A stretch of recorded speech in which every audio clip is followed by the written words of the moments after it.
Have you ever wondered what the definition of a mid-century modern is? I'm going to take you on a tour today that's going to answer that question and show you lots of features of a true mid-century modern. Come on. This is a ranch style mid-century modern, and it does have an in-law suite above the garage. What's really nice about this is it has two separate entrances. We typically use this. Let's hop inside. It's got a front hall closet, which is really nice. A lot of new construction homes don't have this. So when guests come over, they come in this door, here's where you can hang all of your coats, jackets. Then you've got a very open living room.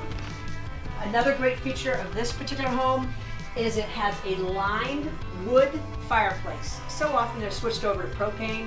So that's a wonderful detail to keep in mind. And it is lined, and there's going to be one on the other side you're going to see in the study.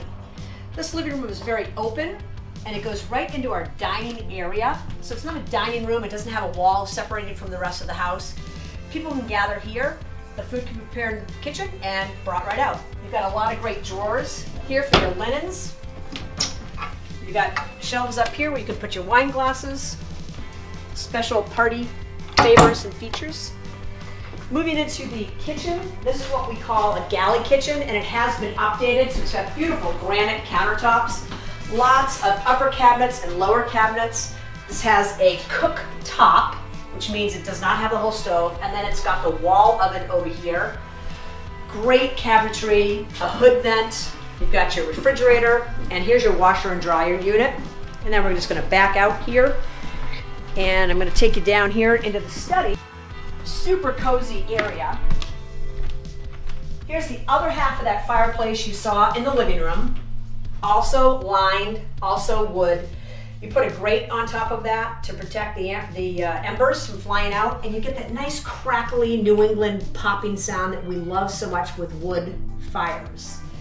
Here's the doors to go outside that we saw when we started the tour. And this was used as an office. This was an engineer's office. And when we take you into the in-law apartment, you will see that that used to be the business office. Tons of plugs. You can never have too many outlets.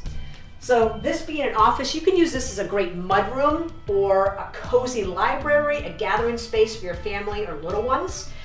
The great feature here is that it goes right to the outdoors. So open this door. We're going to take you right out on the patio where you can have a grill set up. If you wanted, you could extend this, but you've got almost a full acre of backyard, manicure lawns, gardens, and then do you see the big pine tree right over there? There's another one-car garage. You can keep all of your outside lawn care items. And the land actually goes behind, follows that tree line. So that 0.3 of an acre is sort of shaped like a rectangle here with a little box protruding out that way. You are in the middle of Orono, and yet you feel like you're in the middle of nature.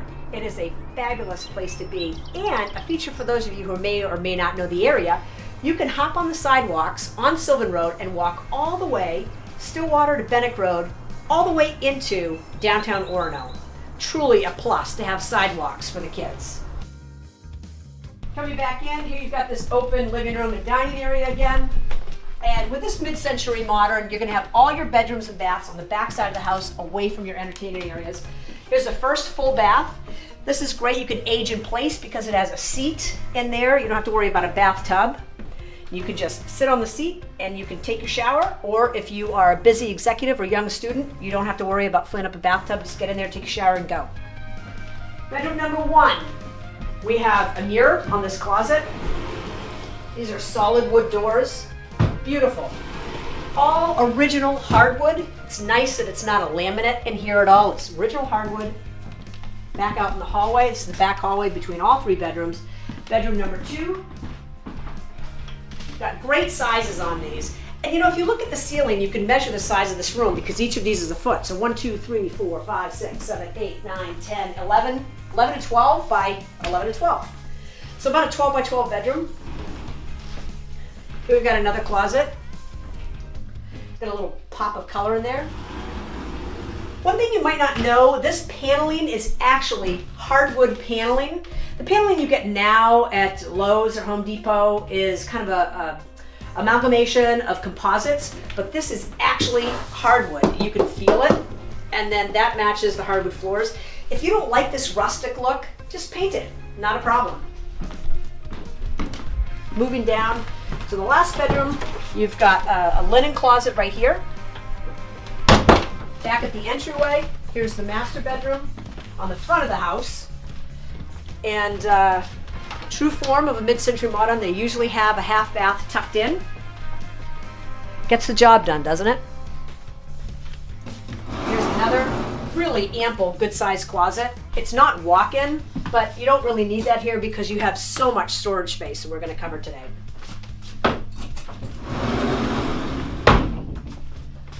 If you have any questions, just write them down below and we will get back to you. We're going to head downstairs and then we will take you into the in-law suite. All right, so in the office you saw that you could go outside from that office or library or kids' room or family gathering space, intimate space. You've got another door right here as you're going down to the basement. And let's head down here. Basement of the house affords people an additional space to gather and hang out. This would be a great rumpus room or exercise room. Let me show you the storage spaces versus the finished spaces versus the mechanical area. Here's the first storage space. This is where you've got all the water and sewer going out of the house. And this house used to be on septic, but they switched over to public. So now you've got public water and public sewer, which is phenomenal. So that goes straight out. And you can see that it was cast iron and they replaced a lot of that with the PVC. Just a general area for storing boxes, knickknacks. Then this is a huge 16 by 25 exercise room, family room, game room. You can put a beautiful pool table in here, ping pong, whatever you want. This is really your gaming center. And then we're going to check out the mechanical room.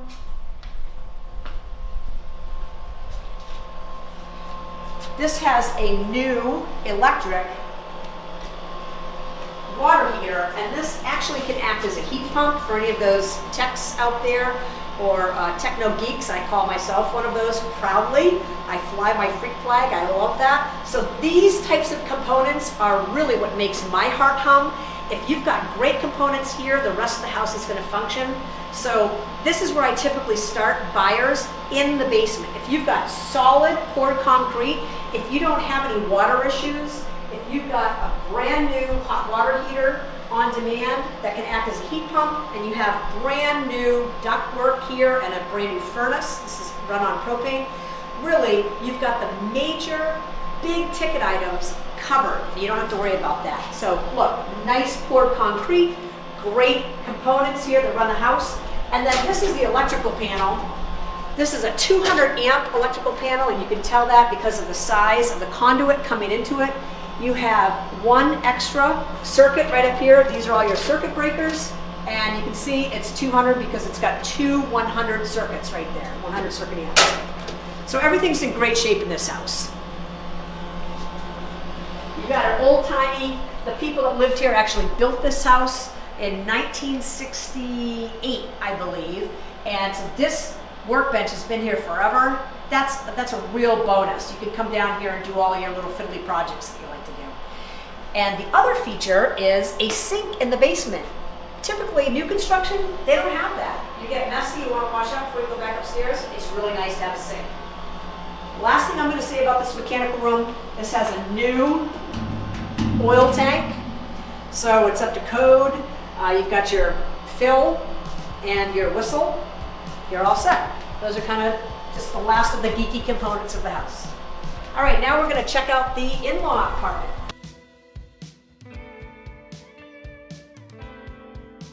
The house is located on a dead-end street. If you do have kids, they can learn how to bike, how to ride on this because it ends in a cul-de-sac. So very, very quiet. Really, the only people coming down the street are the ones that live here, or your company, of course. This is the 3-car garage, so you can fit 2 deep on the right-hand side and 1 deep on the left-hand side. The most appealing and attractive thing about this in-law suite is it's above the garage. It has its own entrance, its own keys, It has its own heating system and its own electrical panel. So as a landlord, you get somebody in here, you really have them completely self-sufficient and separated from the main house. It's truly a joy to have this. And in our area, which is the greater Bangor area, we're getting $1,200 to $1,500 for a 2-bedroom, 1-car spot. So you can, that's a really big added feature. They can park in the garage if you want them to do that. But when you come around here, you can see you can lock this garage door from going upstairs. So if you don't want them to park in the garage, they can just park out in the driveway and you can use all 3 spots. But truly wonderful for them to be able to come in and not bother you. Let's take a look. This is a brand new kitchen installed just 2 weeks ago. New hickory cabinets. A wonderful feature for a tenant is you've got a place for a washer and dryer. That really creates independence, and it creates a desire to rent here because most apartments don't have a washer and dryer. So it gives them more respectability that they don't have to go to a wash and dry. Here's the bathroom. Brand new flooring. It's got an exhaust vent, and this is a tub shower combo. Personally, I love to take baths, so I'm glad that they have that. Moving around, we're going to go into the bedrooms. Really good sized bedrooms with excellent and ample storage space in these closets. So your tenants don't have to worry about running out of space. And the second bedroom, same thing with a closet, good amount of space. It's very, very hard to find 2-bedroom apartments. The windows are up high enough so that your neighbors aren't looking in, but you still have a casement window should you want to open it.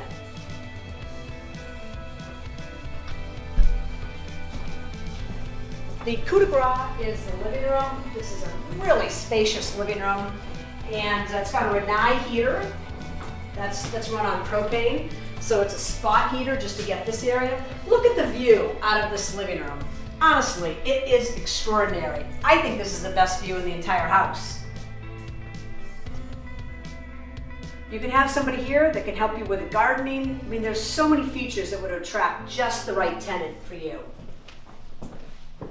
More storage space in that closet, and this whole place is built so solidly. That's what a mid-century modern is. Built in the 50s and 60s with all of the features, larger windows, windows up high for privacy. A mid-century modern truly is a gem of a property.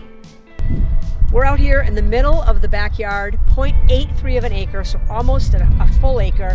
You can see how expansive it is. And over in the corner, the land does go that way behind the neighbors. You've got a 1-car on a slab. So it's a true garage, 16 by 16. You can park a vehicle if you've got a sports car that you want to put in there winter, or it can just have all of your gardening and landscaping tools. And then here we've got the back side of the house. You can see the windows in the in-law, you can see all the windows in the main house and the patio area. This is truly a gem. It's a true mid-century modern. I'm Marianna Reeves with the Reeves Group and ERA Dawson. Thanks so much for joining us today. See you soon.